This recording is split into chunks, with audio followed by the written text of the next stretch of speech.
that we want placed in the office.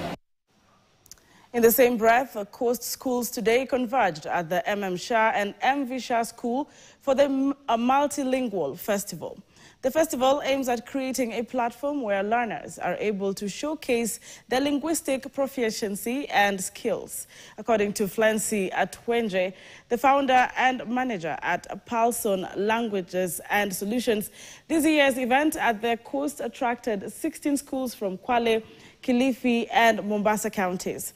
She said that the festival would help learners in the CBC curriculum to gain confidence in the skills they possess.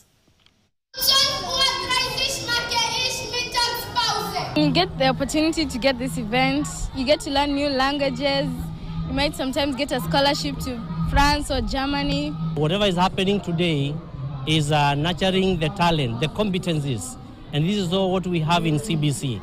Creating awareness of the SDGs to kids is crucial in cultivating a generation that is socially conscious and globally aware. It not only expands their knowledge of the world, but also instills a sense of empathy and responsibility.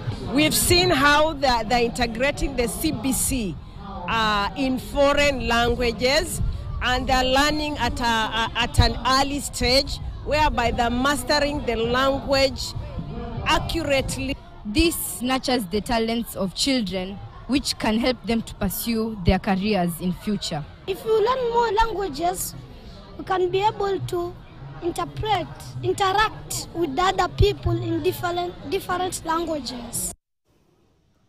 Nairobi woman representative Esther Passaris